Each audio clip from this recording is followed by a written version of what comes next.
Welcome to the Dr. Raj podcast. Today's episode features Everyday Rheum, a guest series hosted by Dr. Michelle Koolaee. She is a board-certified rheumatologist with a direct care practice in Pasadena, California. She trained at the University of Pennsylvania and serves as faculty and educator at Huntington Hospital, an affiliate of Cedars-Sinai.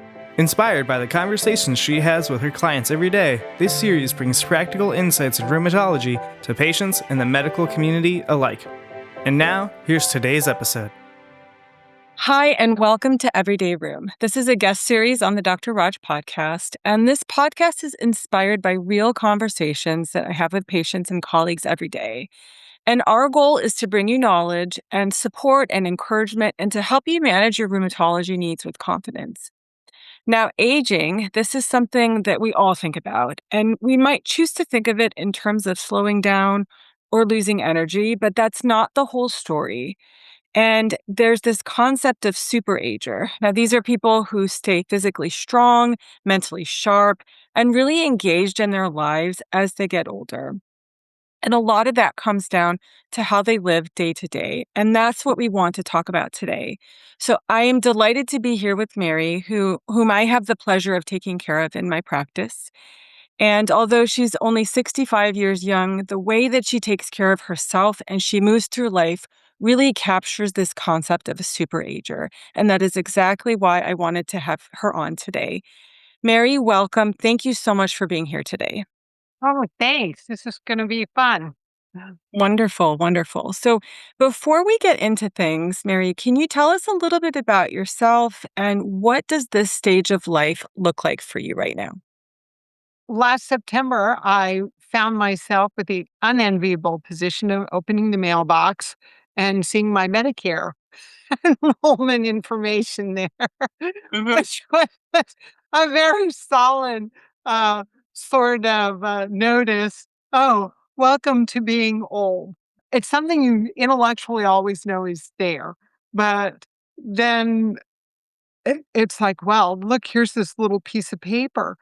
And it reminded me of kind of how much is in the past. Now, I'm a kid of the 60s. My dad worked for NASA during the Apollo and Skylab missions. So I grew up in Central Florida. So it was a good place to be active because the weather's good all the time. And when that folded, we moved back to California. And in my first life, I was a high school teacher. And then, life happens and the years keep passing. And uh, and then I was in my mid-30s and I was a divorced high school teacher. And thought, what else might I want to do? And I went back to school for a degree in interior design. And then I met my husband online when internet dating was in its very infancy. I'm old enough to have done some dating by newspaper ads, um, and moved up to the Pasadena area. And I've been practicing interior designer ever since then. And I don't have children, but I have 2 stepsons and 5 grandkids, and 3 dogs and a partridge in a pear tree. So that's sort of in a snapshot of the basic structure. I've always tried to be an active person, Mhm. and I'm finding at this stage of life, um, as we've spoken about when I'm in the office, that there are, in my peer group, there are people who at 65 have limitations on what they can do and how they can move in the world. Uh, and and I have uh, other members of my cohort who can run rings around me and are skiing. Oh, I met a gentleman on my morning walk with the dogs. It's John and Little Jack's, and John is in his 80s. And Wow. he just had rotator cuff surgery and Mhm. had cataract surgery. But then he was in Utah, where he's a black diamond skier, and he's still Wow. skiing. So, so it's I'm I'm at a stage where you expect things to fall apart. Mhm. Mhm. And, um, and I'm fighting back as hard as I can, I 'cause I see. I would like to make decisions for my life. I don't want, to the extent I can possibly manage it, I Mhm. don't want my physical situation to dictate, uh, the daily experiences that I have or the things that I would like to do.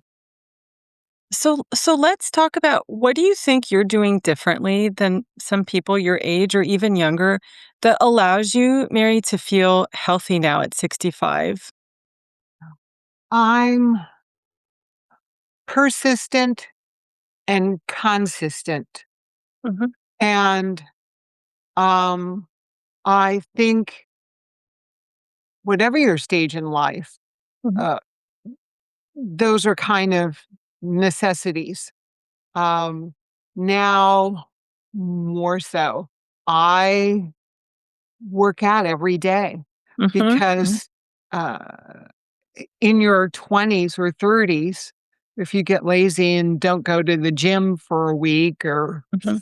whatever, something interrupts you and you get out of sync, Mhm. when you go back, um, you can return Mhm. to your previous level of fitness Mhm. pretty readily. At this age, uh, stepping away and coming back, the slope is slippery, Mhm. and you have to start at a much lower level of fitness than you had enjoyed. And you may not ever get back to where you were. You might get back only to 90% of what you were, or Mhm. 95%. But Mhm. so being consistent, I work out every single day. Mhm. Um, I try to work out in a variety of ways. So if I can't do one thing, I do another. I think it's critical to do something active every single day, something that Mhm. makes you sweat. Mhm. Mhm. Um, and um, and I'm persistent in that.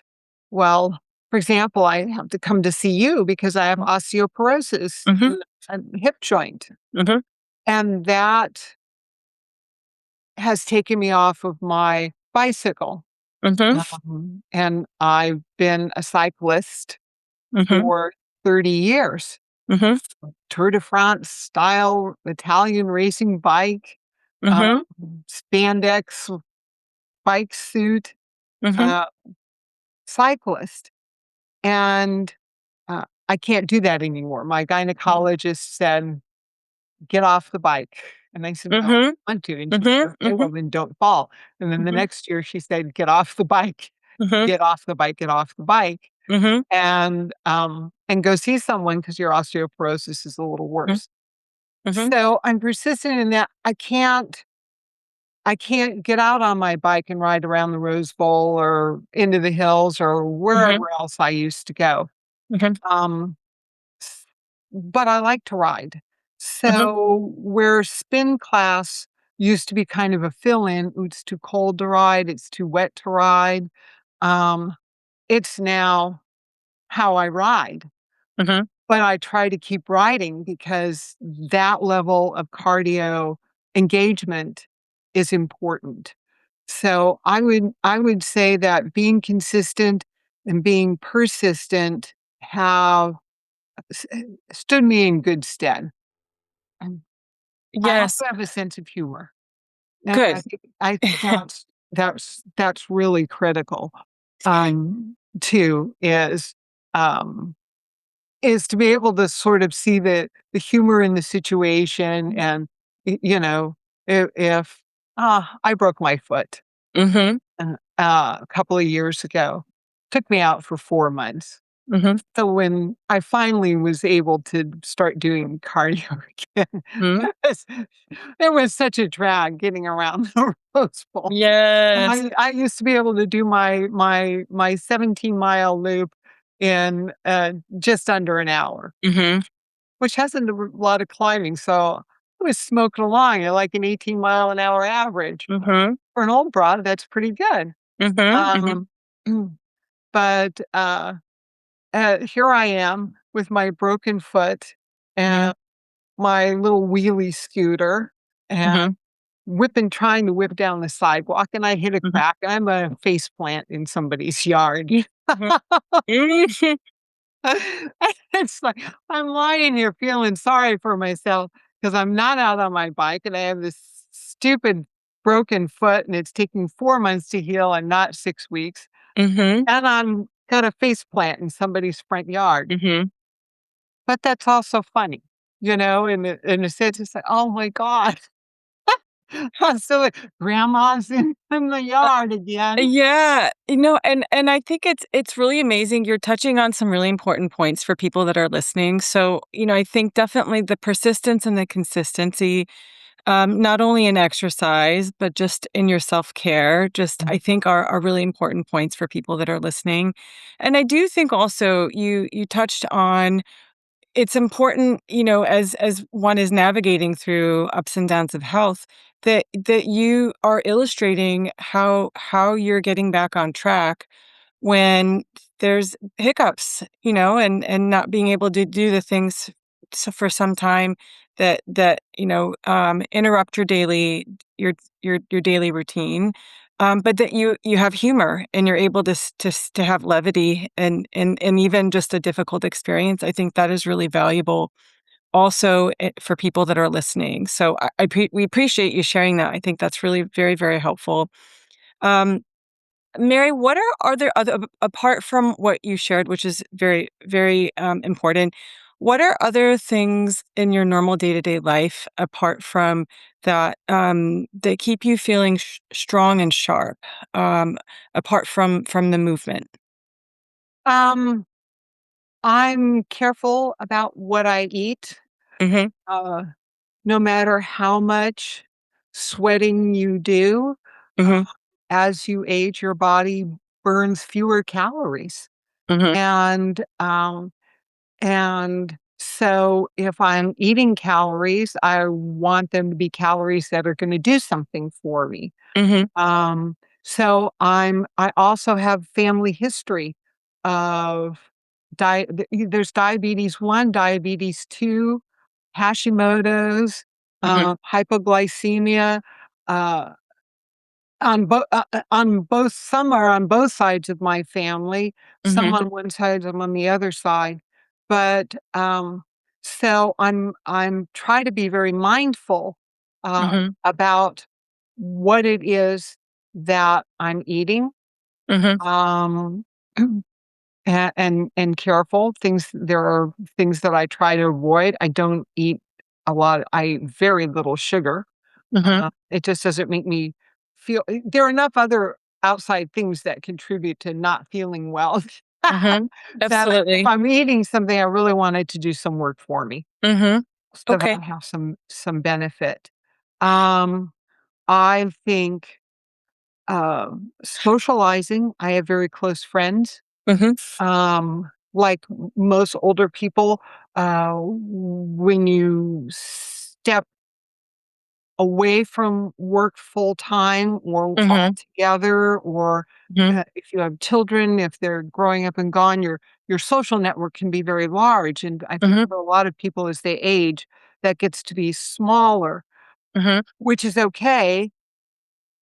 If you have some very close, good friends. Mm-hmm. So I have, a group of people that Mm-hmm. I'm pretty close to so that I have some sort of, social engagement Mm-hmm. with people who are important to me on a Mm-hmm. daily basis, and to make time, uh, to really to make an effort to Mm-hmm. see people that are important to me, to arrange my schedule so that we can do something together, hang out, chat, video Mhm.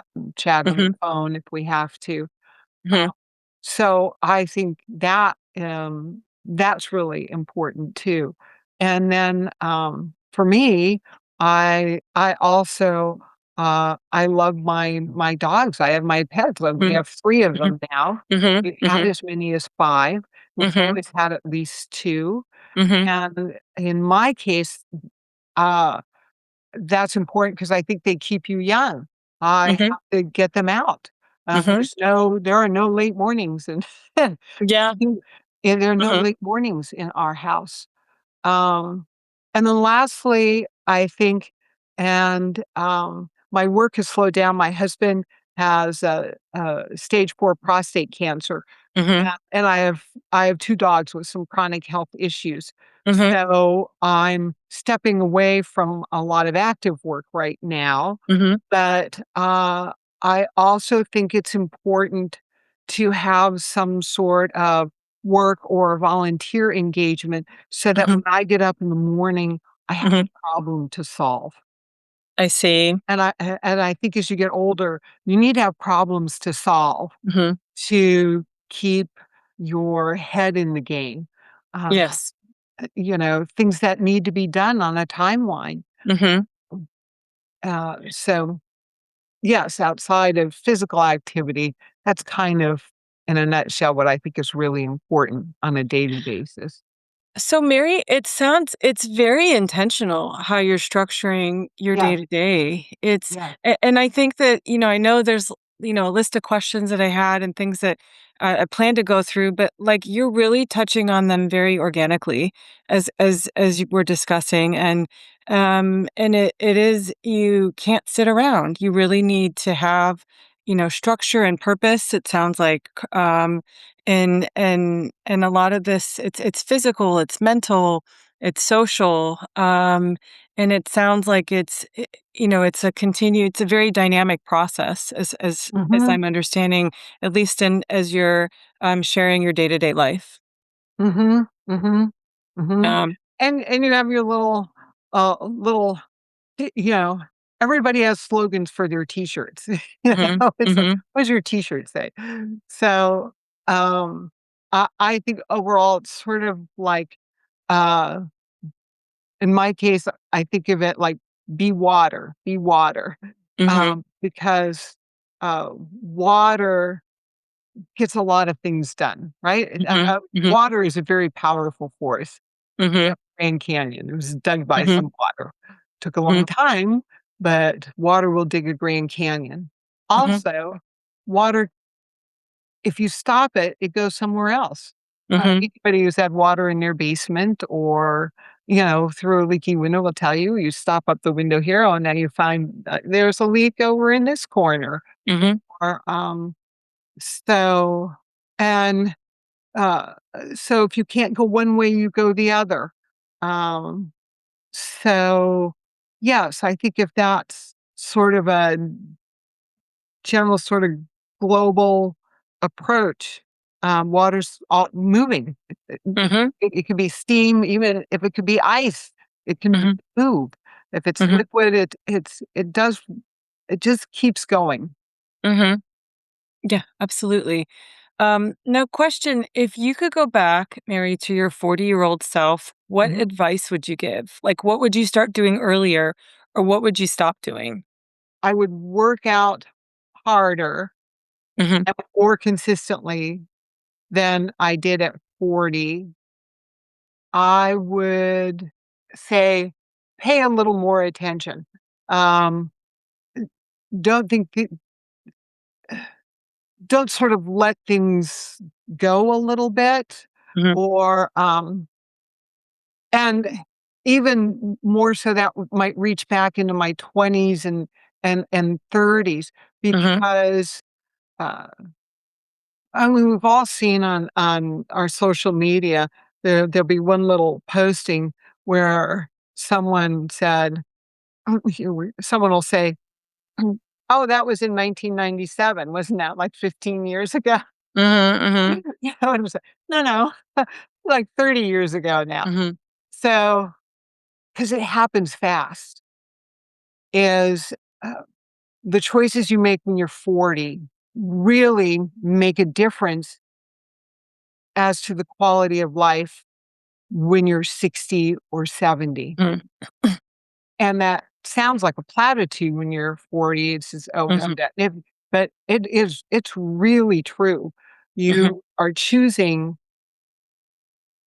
how you are going to live all of your life. Mhm. And many of us are living, okay, I think by actual raw numbers, centenarians are like the fastest growing age group in the Mhm. country. Mhm. So a lot of us are making it into our 80s, 90s, Mhm. even to 100. Mhm. And that's, you know, that could be a 30 to 40-year chunk of your Mhm. life Mhm. is being older. Mhm. And that's a sizable proportion of Mhm. your life. And I would Mhm. tell my 40-year-old self, you need to really think about how you want to be at 60 or 70, Mhm. because what you're doing now makes a difference, and you are going to get to 60 or 70 so fast. Yeah, time flies, it sounds like. Yeah, Yeah. yeah, Um, yeah. and I think it is even just socially that people think, okay, I retire and then like just as a culture, oh, I'm just going to slow down. And this is such um, a wonderful example of that is no. I mean, just continuing with the mindset, the intention, the purpose, these small, consistent choices one can continue as you're illustrating and describing how one can continue to be even the best version of themselves into their 60s 70s and I think that's really important also for people that are listening and the whole topic of today's talk is super agers and it's and I'm fortunate just in my practice to be able to really get to know some amazing people that are really doing a remarkable job, such as yourself, taking care of yourself. And I think it's very admirable as I'm seeing. And I think again, just I want people to know and see that there's some people really doing great things and taking care of themselves. Um, so let's review some just takeaways from today is again, being this a super ager, it isn't about doing things perfectly. It's about making small, consistent choices as Mary is in order to stay not only physically strong, but mentally sharp and really engaged in one's life. And I wanted to end with this quote, if I may, that I just actually came across this morning, which really resonated. So aging is not something to fix. It's something to honor. The face you see today is shaped by generations of love, life, and everything you lived through. You are not aging, you are becoming. So thank you, Mary, for being here with us today and sharing your personal experiences and your day-to-day life. And until next time, we'll see you later. Thanks. Thank you for listening to another episode of the Dr. Raj podcast. If you enjoy the show, then please make sure to follow us on your favorite podcast app and leave a rating while you're there. This show is for educational and entertainment purposes only and is not intended as medical advice. This has been a production of MedPrep2Go, and you can learn more at medprep2go.com.